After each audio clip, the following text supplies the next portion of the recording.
What's going on, YouTube? It's good to see you again.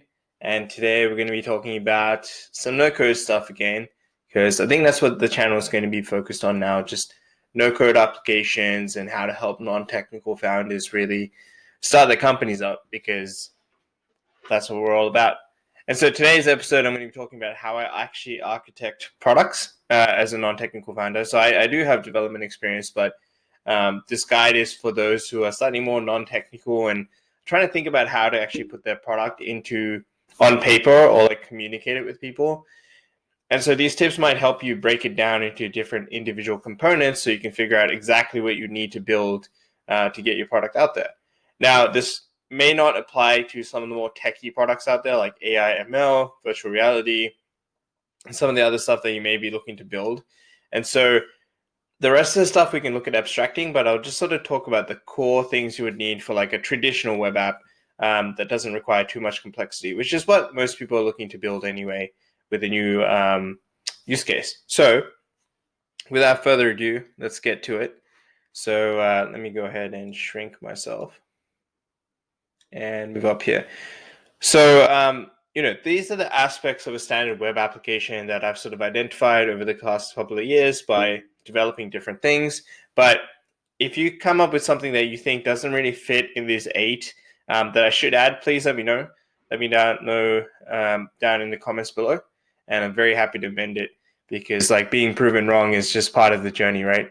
So these are the eight that I've come up with. So the first one is payment gateway, device mode, responsive design, data collection, database storage, CMS, content management systems, user sessions, connections and glue, and analytics. And for everything else, think in triggers and events. And what I mean by that is something will be the instigator or something will trigger something.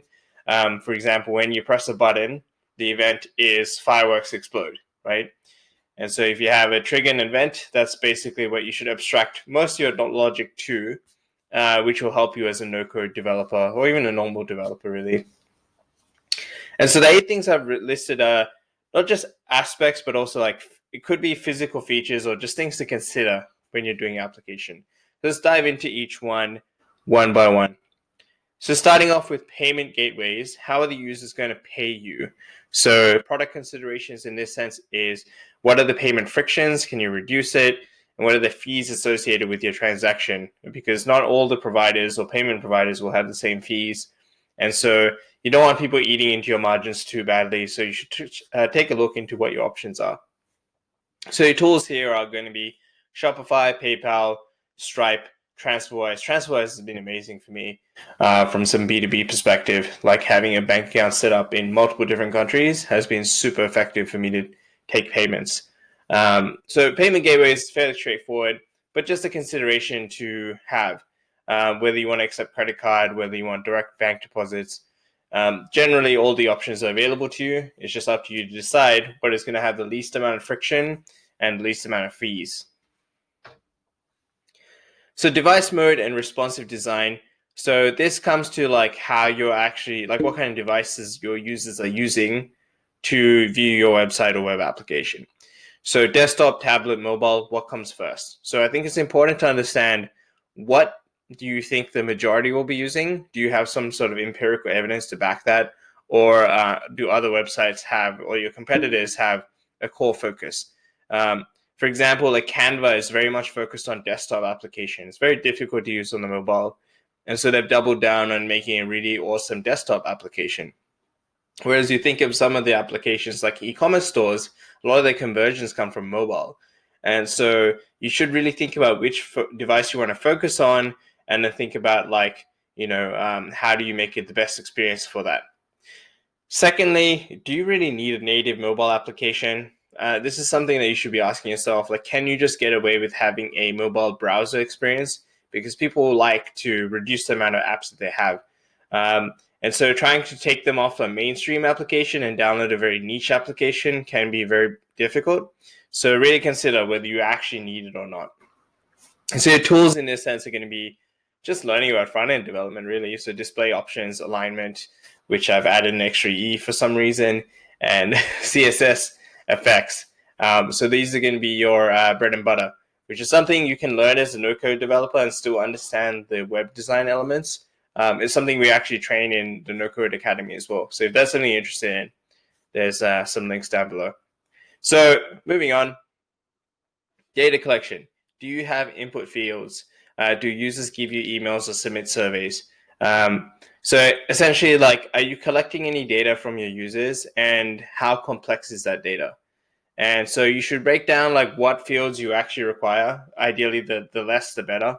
And also like what is the complexity of that? So is it going to be a file upload? Is it going to just be some Word inputs, etc.? And so your tools here are just going to be Google Forms, very easy solution to get up. Typeform, which you can actually embed into websites, so you could cheat a little bit and do that if you wanted to.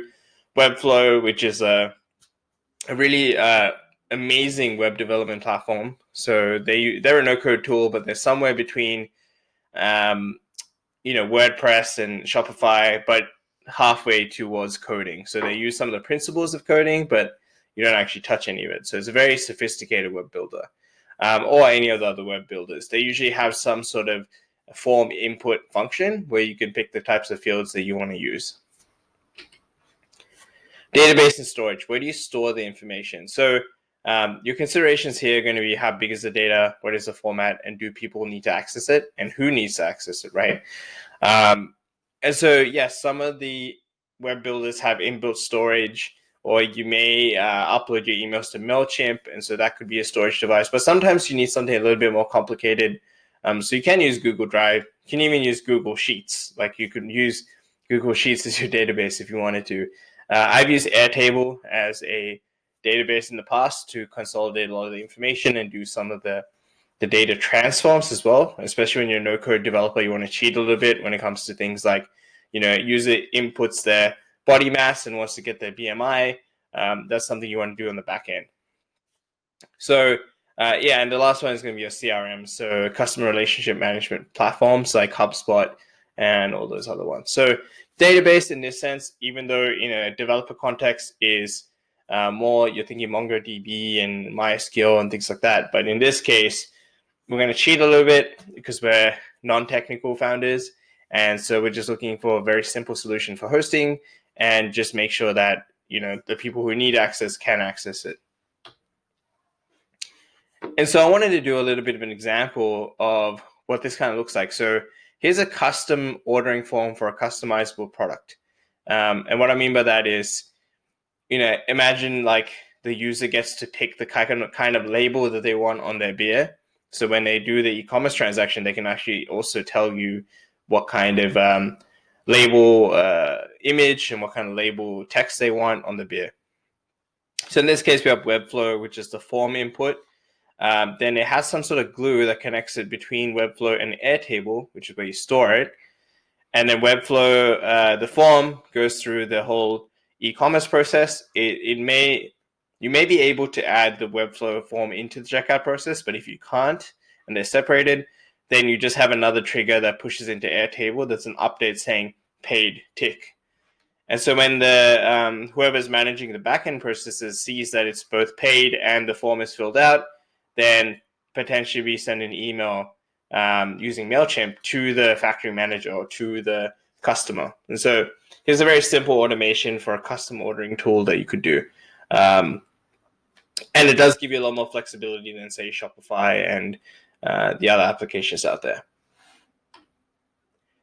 So going beyond simple sites. So obviously we want to have a bit more complexity sometimes than just like pure e-commerce or pure static websites. And so we get to the concept of a content management system. And a content management system is a way for you to edit dynamic content on your web application easily. So a blog is an example of a CMS. So you would have your blog posts that you can update, you can edit, you can create ones, you can delete them. And it doesn't really impact the website, but you'll notice that all the blogs have the same sort of format, like Medium blogs all have the same format. So Medium is a CMS and WordPress is another CMS. All these blogs are CMSs, but sometimes you may want something a little bit more complex to not just be a blog, but say maybe a podcast, right? Your podcast might have a CMS, so someone could come in and add a new podcast with the show notes and everything. Or video lessons, and you may have basically anytime you have a website that has standardized pages that look all the same but have different content on it, you would need a CMS. So your product considerations here is like, first of all, like, do you need to actually edit it that frequently? If so, then the CMS is necessary. And also, like, what kind of updates and what kind of content are you deciding to put up? And so your tools here are going to be any blog platform has a CMS. But I find with Webflow, you have a very customized CMS that allows you to pick and choose different things and create different types of collections. It actually mimics a developer database as well. So you can create collections of team members, collections of blogs, collections of podcasts, whatever you feel like. And the format and the structure is very much up to you as well. So the next functionality that you may have for again, a simple web application is like, do you have user sessions? Are users able to log in and out of your platform, access hidden content or like hide content from certain people? And your product considerations here is how complex are user interactions? Is it just obscuring or hiding certain pages from them? Or do you need more functionality like chats, forums, hidden pages I mentioned before, but chat and forums may be a little bit more complex, or connecting with people, and you get like the social media type stuff becomes a little bit more complex. So your tools here are going to be MemberStack, which is an amazing membership portal for Webflow. And all it does is it hides certain pages from certain users. It's a very simple function, but you can think your way through different loopholes and how to make the product look cohesive. Bubble, which has a lot more backend functionality, and Thunkable, which is more of a mobile dev tool. So these are different tools that you could use for user sessions. And this is, again, getting into the more complicated stuff that you can build. And we mentioned this before, but connections and glue. So how do you connect these different applications together? So you may have a database, you may have a form input, you may have an email thing, you may have a payment gateway. How do you connect all this stuff together? So there is tools called IFTTT, so if this, then that, or Zapier, that allows you to basically do a trigger an event connection. So if this happens, then do this. And it's really cool because in Zapier, even though you can connect different applications together, they also have webhooks. And webhooks, for those that don't know, is more like using HTTP requests, like GET and POST responses, which is very technical, but all it's really saying is like when you load a web page, you get a GET request, you make a GET request, and when you are updating a database, you make a POST request. And most APIs, most application programming interfaces, or most dev tools out there will have this standard format, right? And so what's cool about that is like if you're a no-code developer and you're building something, but you need something a little bit more technical, you could ask your developer to only code that part, and then you connect it with Zapier using the webhook thing. And so you only pay for that very small amount of code that needed to be done, and the rest of the stuff you build yourself. So if it's like a web scraping tool that will like return the latest timetables for university students, right? All you need to do is for them to code the scraper, and then when you make a GET request from the API, it will return the right things, and then you can update your Webflow CMS and all that kind of stuff. So some really nifty ways to do it.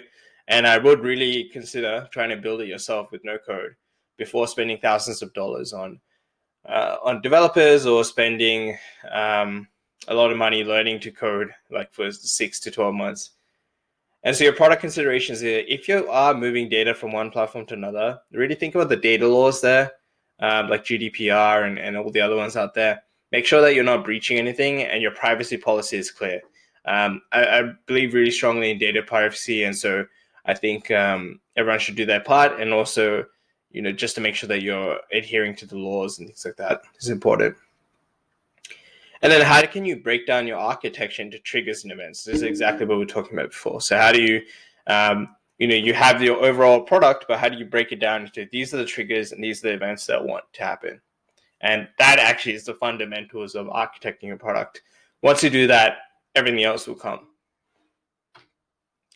And finally, analytics. So tracking users and gathering the information. So you need to track everything and measure everything so you can better be be more prepared and make more informed decisions about your product and how to build things and what to change and all that kind of stuff. So product considerations here is, what do you need to track? Are you GDPR compliant? So the data laws. And tools here are Google Analytics, Hotjar, Facebook Pixel, and Google Optimize. So these are some tools you should definitely check out if you're looking to optimize or scale your website or web application. And so that was it. Those are the 8 steps. And, just to look back again to the 8, these are it. So payment gateway, device mode, responsive design, data collection, database storage, CMS, user sessions, connections and glue, and analytics. And finally, just think about everything in triggers and events. And from there, you are now an ultimate product architect for being a non-techie person, which I think is amazing. And I think it just sort of removes all the barriers to entry for entrepreneurs who are looking to build something. And so here's another example. It's a conference room checker. So a quick app to see if people are in a conference room or not. And so there's a really cool, it's somewhat no code, but more low code. So not like a little bit of code involved with the particle photon and a motion sensor. And actually with the particle no code tool, or even the low code tool, you can set up a webhook and connect it to Zapier and then update the Webflow CMS. So every time someone walks in the room, there could be an update to Zapier, and then Zapier pings the CMS, and then maybe the latest status is shown, whether it's empty or not.